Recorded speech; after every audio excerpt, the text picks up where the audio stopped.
What's up, everybody? Welcome to Friday Night Noles. I'm here with Zach Blostein. We're knocking out more of these prospects, man. There's a lot of big-time high school football being played right now. We're in week 2. Zach's found 5 more gems, some guys that are committed to Florida State, some guys that are prospects for Florida State, a 2025 prospect. We're going to take a look at them. And as usual, we're going to pull up the film. We're going to kind of go through the highlights that are there. Talk about the game, the plays that they put on their highlight film, and then Zach's going to give a little bit of a rundown on what's going on with their recruitment. So, Zach, how are you, man? You good? Yeah, man. Game week, I'm ready. You recover from the Zaquan Patterson madness? Y'all barely. No, it's just a typical South Florida recruitment, so just got to get used to it. But yeah, I mean, it was fun to cover, and we're moving past that. AB. The Delaware chicken farmer needs to handle his business. He needs to do a little better job, I guess. Dude, he's not raising enough chickens, man. What's going on? Don't worry. I've got more coming in tomorrow, so money's on the way. Let's go. All right, let's jump into it. So we're going to start off with the 2025 prospect. Zach hit me up. He's like, this kid is insane. Yeah. Ousmane Kromah. Hope I'm saying that name right. Right. He is out of Lee County, right? Correct. Lee County. Why don't you give me a little bit of a rundown of what's going on with him? Why you chose his film? Like, obviously he's relevant to Florida State, and then like what's going on with his recruitment? Yeah, I mean, so this is a guy in Lee County that's only about an hour and a half north of Tallahassee, up there in South Georgia, and I went to go see him I think 2 years ago when current FSU offensive lineman Quayshawn Sapp was at Lee County, and this is a guy that was I think in his freshman year when I was there, and I mean he was uber impressive and a guy definitely that we took note of, Brendan and I, when we were up there. Mm-hmm. And then 2 years later, I mean, he's developed into one of the top running backs in the country, regardless of class. He's ranked as the number 4 running back according to the 24/7 Sports Composite. And he's got like every offer you can imagine: Alabama, Georgia, Auburn, Colorado, Florida, tons of offers. He's up to, I think he's over 2 dozen now. So, I mean, this is a guy that FSU's been in on for a while. Chris Dane and I actually went to go see him during the spring, and one of Georgia's coaches was there just to see him, just to record him in a workout. So, yeah, look at this play. I mean, yeah, that's insane. The balance, the power. Let me run that back. It's absurd. How does he get through there? And then the balance to stay up right afterwards is. So he's a track runner. So that right away is a Mike Norvell like absolute. Like that's. I guarantee you, Mike saw this plan. Is like, offer him immediately. Yeah, he's kind of got that. Yeah, he's going to be on his track. He's going to follow his track for the. I don't mean track as in like the sport. Track as in he knows where to go. He gets on his path of where he's supposed to go, and he gets through it. So, and then you get a chance to see like the power here. He's bottled up pretty good. Guys got their hands on him. He's like, get off me. And then the balance, like that's. Yeah, does he kind of remind you of Trey Benson a little bit? Yeah, somewhat. I mean, he's kind of got that build, doesn't he? Like, yeah. He's listed 5'11", 200 pounds, and this is a guy that's heading into his junior year of high school as a running back. Yeah, this is a good shot. So this is a good shot of what I'm talking about as a track runner. Like on this play, he's got an aiming point that he needs to be at, and he's got a path that he needs to run on for this play to be successful. And I mean, you really see it here. He gets on it. There's no real diversion. It's one cut and into the end zone. Now he's pretty untouched there, but yeah. Oh, this is kind of impressive play as well. That's a good call. It's the ability. Wow. I mean, yeah. Nice hands. He's a receiving back as well. This is a guy that can really do it all, honestly. Yeah, I can see why he's one of those dudes everybody likes. I'm trying to think. Look at that. I mean, like the ability to break tackles. He's just so powerful, but also has like an element of speed that kind of surprises you a little bit. Yeah, I think so. I think you're right. Yeah, so he's running through arm tackles. Boom, gets off of that one. Again, the balance is so important. If he doesn't have that balance, he's on the ground. He's able to keep spinning. He's able to keep his leg moving. And I think that's kind of like a Trey Benson staple, no? Like the ability to to have that balance. I mean, we saw it multiple times last season, especially against Miami. That one run where he kind of sticks up and is able to continue, and then towards the goal line. I mean, that's kind of where he shines. Yeah, I mean, here's outside zone again. So a play Mike Norvell and company love, and he makes one cut, and then he finishes a good strong run. So he's still running at the end. They still haven't brought him down. Holy crap! He also plays defense, so I know he's had at least one interception this year. I think he plays either linebacker or DB, but I mean, just he's one of their best players. He was one of their best players when we went to go watch him 2 years ago, and I think he was heading into his freshman year. So just one of South Georgia's best programs, one of the state of Georgia's best programs. Dean Fabrizio is the head coach there. They do a great job at Lee County, and he's the star there. So Florida State's definitely going to be in on him. He'll be at the LSU game. So nice. Yeah, so that's a big nugget. He'll be at the FSU LSU game on Sunday in the stands. Obviously, FSU can't interact with any of those guys, but he'll get to watch FSU in action in week 1. So he's got good feet. He's got good cutting ability, but he's a one cut kind of guy. That's a play from earlier. Yeah. It looks like maybe we're getting some of those repeats back in here. So we'll maybe watch one more here. So he's got good cutting ability, good feet, but he's not going to make a lot of cuts. He's a one cut guy, and then he's going to finish with power and speed. There we go. He's got a little bit of juice in those hips, though. A little bit of wiggle, able to make you miss in the open field. Definitely. But he's not a Shady McCoy type. He's going to stick his foot in the dirt, make a huge jump cut, break it out the backside. This is a guy that's going to get downhill with his shoulder pads square and play with power. I really love this receiving, though. Yeah, that's dynamic.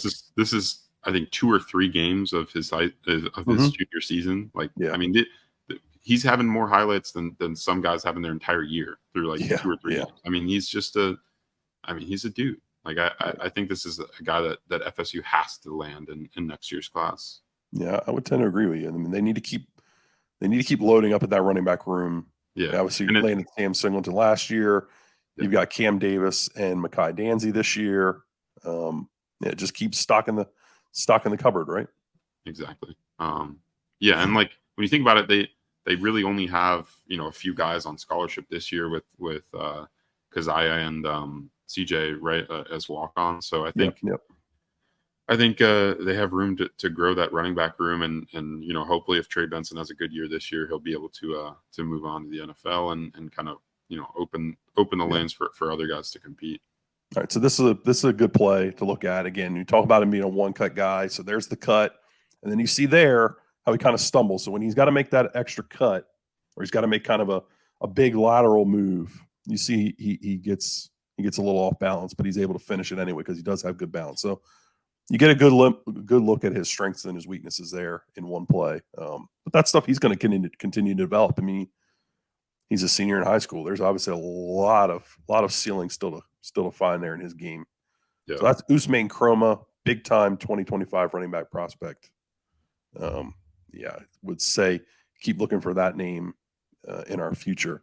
We're going to keep it moving here to Tye Hylton. This is a player that we didn't do a scouting report for because Zach and I kind of talked about at the time when they took this commitment. This is a dude's game that's his best football is in front of him.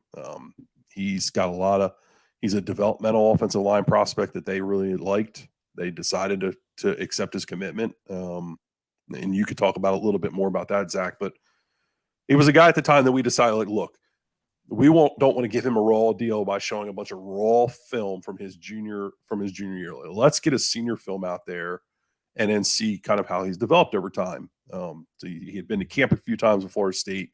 So tell me what's going on with him. Kind of give us some backstory, and then we'll jump into his film.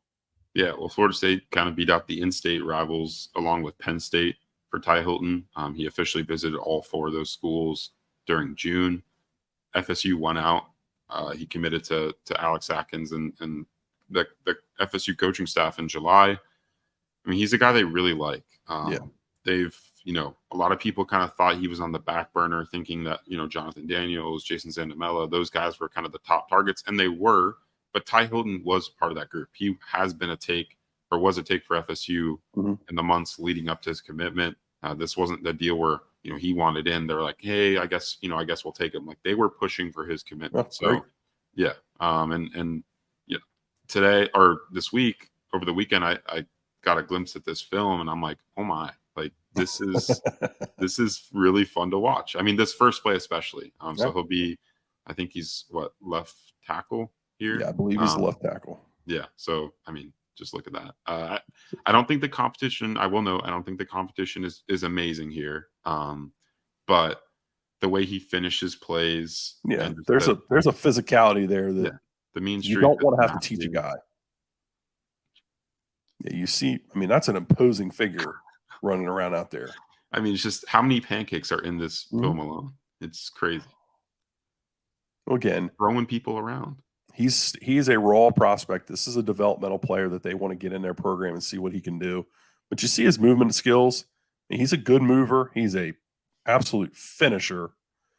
When he gets his hands on you, I agree. It looks like he's playing some smaller guys here. So he's bullying these smaller guys a little bit. Yeah. But sometimes for big guys, and I can say this as a big guy myself, sometimes for big guys, those little guys are a pain in the ass, and they make it tough on you as an offensive lineman if you can't move your feet, if you don't have agility and those types of things. So he's showing you skills against smaller guys that you want to be able to project down the line. He can move laterally. He's got good feet. I wouldn't say he's the quickest dude, but when he gets his hands on you, he's got an attitude about it, and he's going to finish you. So yeah, and those I think those are traits that Alex Atkins loves. Like, let's be clear and honest. Like, those are things he's looking for when he turns film on. He's like, those check the boxes for him. 100%. And I think that's important to note. And like, you look for stuff like, if you're evaluating tape of guys that are playing against not great competition, you're looking for stuff that's going to translate over to when those guys are, matched equally, or they're playing better competition than themselves. Like that mean streak. Yes. Like there are some guys, some offensive linemen, some high school offensive, some college offensive linemen that when they're faced with, maybe lesser competition, they're going to lower to that level and kind of, not finish plays. And I don't think Tye Hylton's like that. And I like the mindset on him. He's a great kid. One of the best interviews that we have. He's just awesome dude. And I think FSU did a great job there. And I know some people in FSU's coaching staff are super, super excited to get their hands on him and kind of mold him into the next, big time FSU offensive lineman.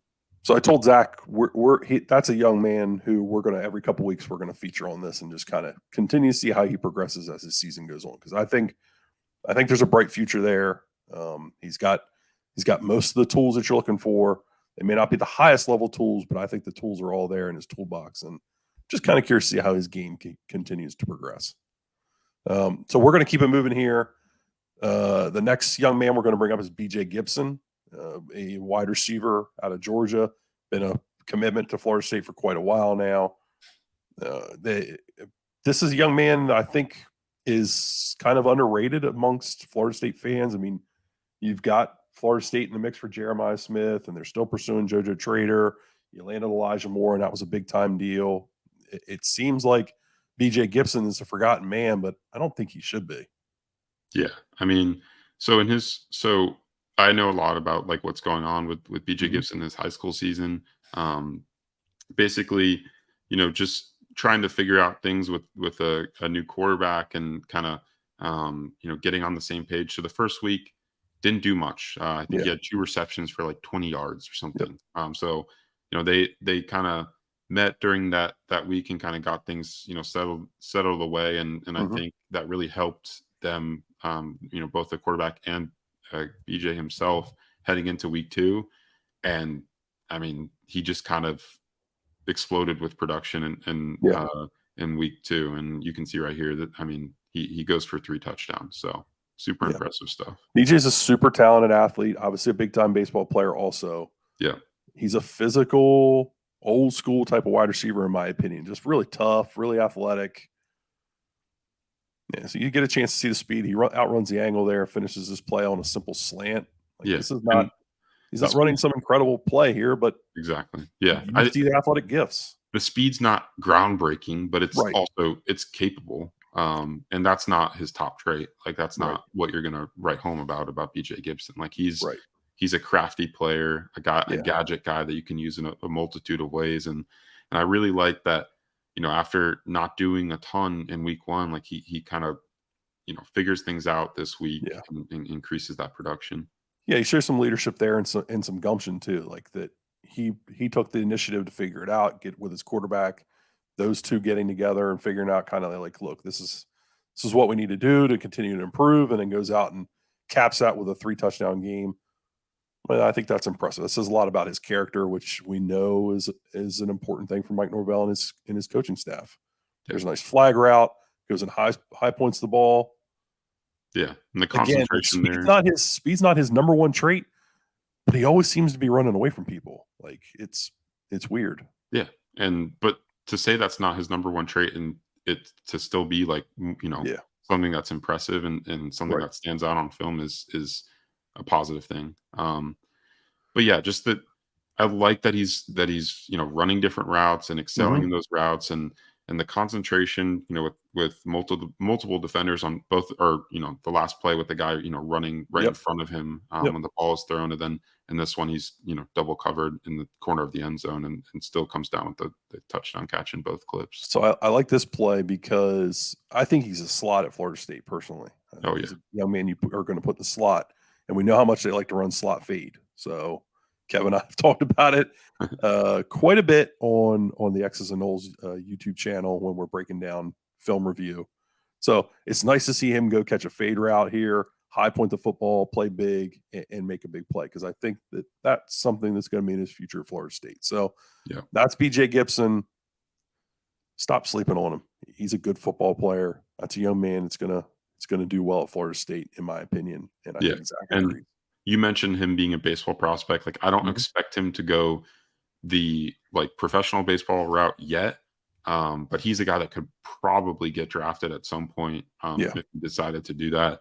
And, right now I expect him to enroll early at Florida State, and then he'll Mhm. be, a baseball guy at FSU. I fully expect that, for Link Jarrett and his staff. But, Nice. with a primary focus on football and Yeah. developing with Ron Dugans and Mike Norvell. Good.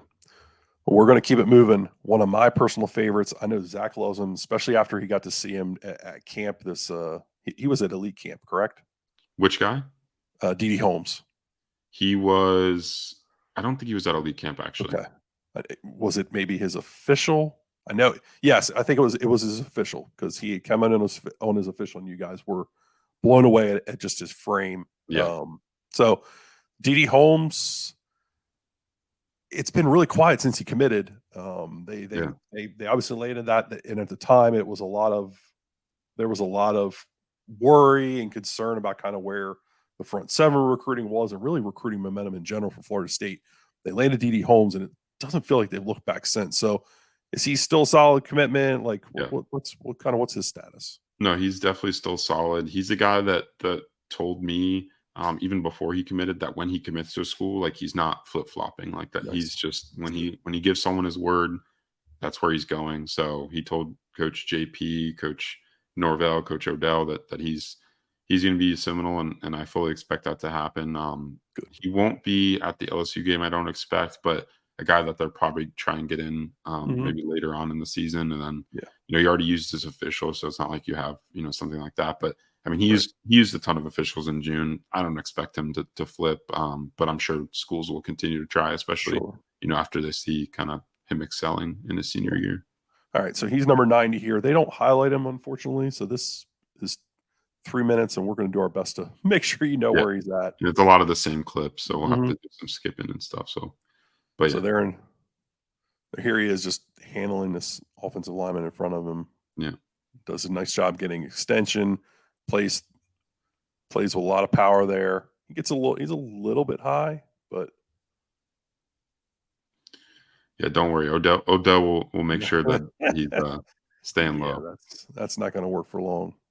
No, this is an exciting prospect. Okay, this is the same play again. Get another angle of it. He does a nice job though, playing with control. Yeah. Holy moly, Yeah, where are we at? Are we in Delaware? That's it. Like who's using that film? Like that's brutal, especially with no like markers on who anyone is. All right, here we go. So here's a tighter view of it, I guess. Oh, he does a good job of coming down the line of scrimmage and scraping and making a play here. So some of his quickness and agility. That's the same play again. That's literally from Tallahassee. They're filming. Coach AB's house. We're in Delaware. All right, here he is on the right side again. Again, he's playing with leverage. I mean, he's a power DN. He's not Jared Verse. Like you think of like explosive, quick twitch, like blow off the ball kind of defensive end. Like this is a powerful defensive end. This is more of a modern defensive end, a guy that can play a little bit of 4-eye, can play a little bit of 5 technique, can play a little bit of 7 or a 9. Just a ton of length. I mean, you just see the length. That's what stands out to me the most. This kid this left tackle for whoever they're playing is a little better player than the kid that was their right tackle. He's having a little bit better battle with this young man, and he's just absolutely owning him. Like he is in complete control here, using that length, keeps his outside arm free, and then just gets off and makes the play. I think the frame is an important thing to note because, like, I felt like, if you're going to take guys that maybe aren't, DD Holmes is not like a low-ranked prospect, but he's also not like a top 100 kid. Yeah. So if you're going to take guys outside of like the top 200, to me, I think it's important that you bank on length and, that the athletic upside. And I think that's what DD Holmes has. He's not a finished product, but he's a guy that in a couple of years put on some more weight, put on some more muscle, and he's a dominant ACC defensive lineman in my opinion. I would agree. And I think like FSU's recruited some like undersized defensive linemen over the past couple cycles. I think they're gonna try and prioritize focusing, trying to value length more than anything. It makes a lot of sense. Obviously you're just trying to get guys that are going to be able to play for you. If they maxed out their potential, like, are you recruiting a guy that's going to be able to compete against high level ACC to SEC offensive lines, and I think that's what DD Holmes is for Florida State. So you get a chance to see his change of direction skills here. He redirects, he clears a run game, redirects, stays on the quarterback, play action. Yeah, and then causes an interception. Yeah, it causes a pressure, gets a good hit, causes an interception. So I think we got a good idea of what we're getting out of DD Holmes. Big, long athlete, a lot of development still in front of him. Guy you want to get in a college weight program and see what you can turn that body into. But the physical tools are absolutely there. I'm excited to watch him again. Another play kind of like Tye Hylton. I'm anxious to watch him as the season goes on here.